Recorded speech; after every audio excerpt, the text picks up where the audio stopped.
The Story of Civilization, Part 2, The Life of Greece, being a history of Greek civilization from the beginnings, and of civilization in the Near East from the death of Alexander to the Roman conquest, with an introduction to the prehistoric culture of Crete by Durant, Chapter 23, Greece and Macedon. Section 3, The Morals of Decay. The failure of the city-state accelerated the decay of the Orthodox religion. What's called Orthodox religion tends to be the secondary conservative movements that appear when there is, in some sense or another, the decay of religion, or the decay of religion in terms of acceptance and practice amongst the people. The entities considered to be the gods of the city had proved helpless to defend it and had forfeited belief.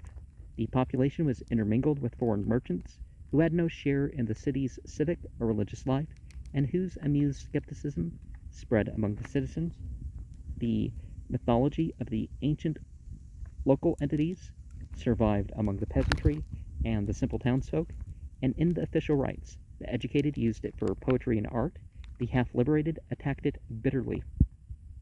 The upper classes supported it as an aid to order and discountenanced open atheism as bad taste.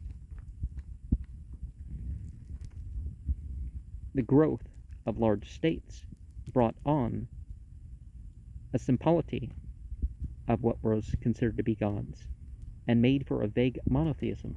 Well, if you call Christianity monotheism, what religion isn't, right? Monotheistic, sure. While philosophers strove to formulate pantheism for the literate in a manner not too obviously incompatible with Orthodox belief. About 300 BCE, Euhemerus of Messana in Sicila published his Hiera Anagrapha, literally Holy Scriptures or records, in which he argued that those considered to be gods were either personified powers of nature, or more often human heroes deified by popular imagination or gratitude for their benefits to mankind, that myths were allegories, and that religious ceremonies were originally exercises in commemoration of the dead. So Zeus was a conqueror who had died in Crete, Aphrodite was the founder and patroness of prostitution, and the story of Cronus eating his children was only a way of saying that cannibalism had once existed on Earth. The book had a sharply atheistic effect in 3rd century Greece. Perhaps it reflected and aided the Hellenistic deification of kings. And, well, the Kronos thing also kind of gets you into the idea of what even happened in Europe is the royal cannibalism thing. And sometimes are maybe like how in some competitions towards kingship, you had somebody that would kill all their siblings. Skepticism, however, is uncomfortable. It leaves the common heart and imagination empty, and the vacuum soon draws in some new and encouraging creed. The victories of philosophy and Alexander cleared the way for novel cults. Athens in the 3rd century was so disturbed by exotic faiths, nearly all of them promising heaven and threatening hell, that Epicurus, like Eucratius in the 1st century Rome, felt called upon to denounce religion as hostile to peace of mind and joy of life. Well, the competing cults of professionals, if that's what you mean by religion, it can. Overall, it doesn't, but it can. And so can this idea where it's just, just the building, what the Greeks called phantom, where we get our term fanaticism from. If it's rather about the principles and consciousness and all that other stuff.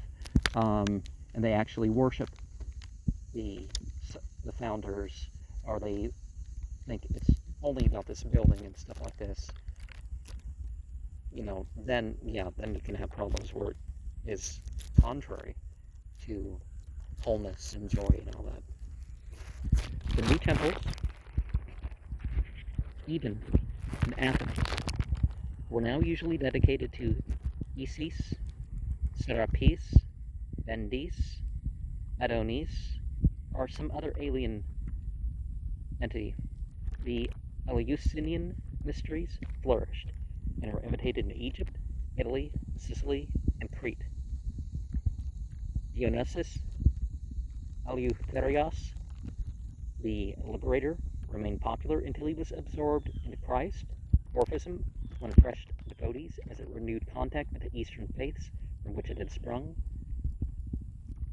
I think that the snake cult stuff, I think that was actually all over. Probably originated in Africa, Zimbabwe, 70,000 years ago, or something like that, or Australia, or it was all over. The old religion had been aristocratic and had excluded foreigners and slaves. The new Oriental cults accepted all men and women, alien or bond or free, and held out to all classes the promise of eternal life. Superstition spread while science reached its apogee. Well, some of superstition is science that we forget is facts or something. Theophrastus' portrait of the superstitious man reveals how frail was the film of culture, even in the capital of enlightenment and philosophy. The number 7 was unspeakably holy. There were 7 planets, including the sun and the moon, 7 days of the week, 7 wonders, 7 ages of man, 7 heavens, 7 gates of hell. Astrology was rejuvenated by commerce with Babylonia. People took it for granted that the stars were gods who ruled in detail the destinies of individuals and states. Character, even thought, was determined by the star or planet under which one had been born, and would therefore be jovial, or mercurial, or saturnine. Even the Jews, the least superstitious of all people, expressed good wishes by saying, Mazel Tov, may your planet be favorable. Astronomy fought for its life against astrology. Astrology originally just meant saying stuff about the stars, which could be more subjective or more objective. It included both, so that was why there had to be a differentiation between the two.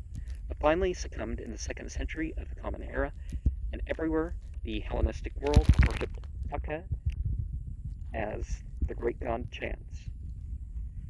Is it Mene or God? In the Bible, the book of Isaiah, what's the verse?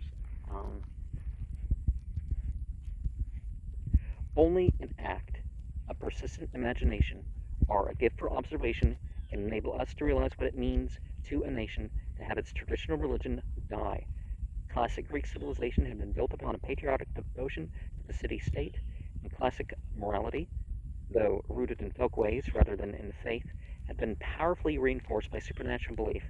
But now neither faith nor patriotism survived, and the educated Greek civic frontiers had been erased by empires, and the growth of knowledge had secularized morals, marriage, parentage, and law. For a time, the Periclean Enlightenment of morality, as in modern Europe, humanitarian feelings were developed and aroused ineffectually a keener resentment against war. Arbitration grew among cities and men. Manners were more polished, argument more urbane. Courtesy trickled down, as in our Middle Ages, from the courts of the kings, where it was a matter of personal safety and royal prestige. When the Romans came, Greece was amazed at their bad manners and blunt ways. Life was more refined, and women moved about in it more freely, and stimulated the males to unwanted elegance. Men shave now. Well, that's not the thing. You're clean whether you shave or not. That includes wherever. Especially in Byzantium and Rhodes, where the laws forbade it as effeminate. And that is one of the things, is that it was one of the things of fascism. It was one of the things of homosexuality and all that stuff. Nowadays, it's more of a corporate thing. In America, you can not shave and be in the army. You can actually follow the biblical rules about that sort of thing. I mean, if you want, most people don't actually have the belief, but the pursuit of pleasure consumed the adult life of the upper class. The old problem of ethics and morals to reconcile the natural Epicureanism of the individual with the necessary stoicism found no solution in religion, statesmanship, or philosophy. Education spread, but spread thin. As in all intellectual ages, it stressed knowledge more than character, and produced masses of half-educated people who, uprooted from labor and the land, moved about in unplaced discontent like loosened cargo in the ship of state. Some critics, like Miletus and Rhodes, established public, i.e., government-supported schools at Teos and Chios. Boys and girls were educated together with an impartiality that only Sparta had shown.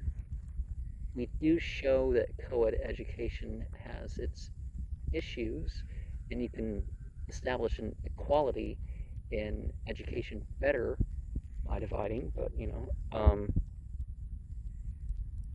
the gymnasium developed into a high school or college with classrooms, lecture hall, and library.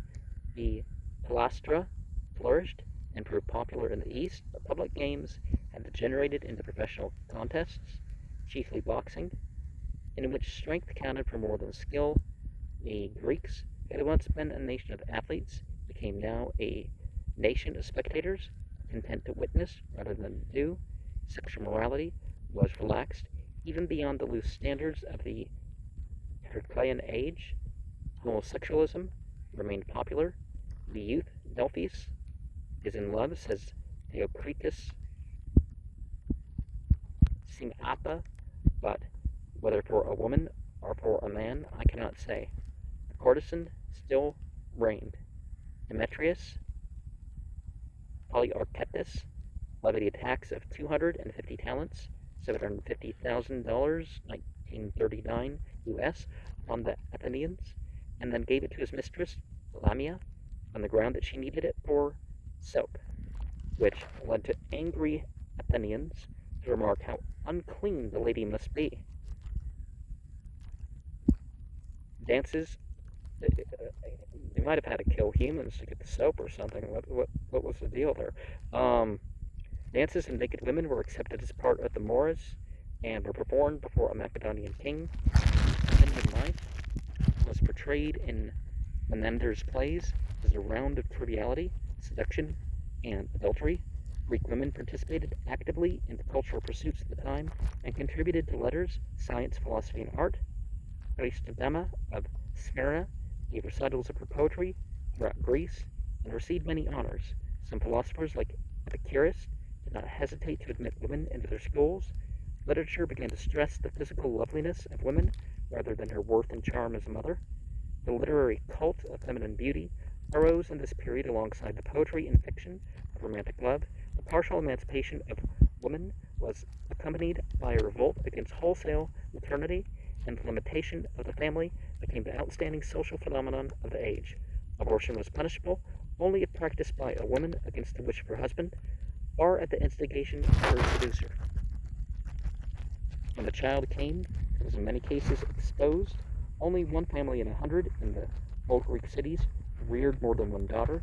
Even a rich man, reports Poseidipus, always exposes a daughter. Sisters were a rarity. Families with no child, or only one, were numerous. Inscriptions enable us to trace the fertility of 79 families in Miletus about 200 BCE.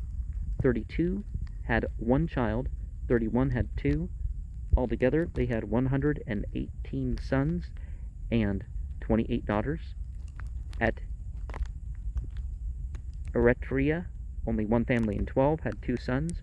Hardly any had 2 daughters. Philosophers condoned infanticide as reducing the pressure of the population, but when lower classes took up the practice on a large scale, the death rate overtook the birth rate. Religion, which had only once frightened men into fertility, lest their dead souls be unintended, no longer had the power to outweigh considerations of comfort and cost. In the colonies, immigration replaced the old families. In Attica and the Peloponnesus, immigration trickled down to a negligible figure, and population declined. At Macedonia, Philip V forbade the limitation of the family, and in 30 years raised the manpower of the country 50%.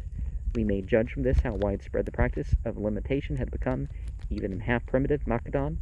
In our time, wrote Polybius, about 150 BCE, the whole of Greece has been subject to a low birth rate and a general decrease in population, owing to which cities have become deserted and the land had ceased to yield fruit, for as men had fallen into such a state of luxury, avarice, and indolence, they did not wish to marry, or if they married, to rear the children born to them, or at most 1 or 2 of them, so as to leave these in affluence or bring them up to waste their substance. The evil insensibility, but rapidly grew, for in cases where of 1 or 2 children, one was carried off by war, the other by sickness, it was evident that the houses must have been left empty, and by small degrees cities became resourceless and feeble.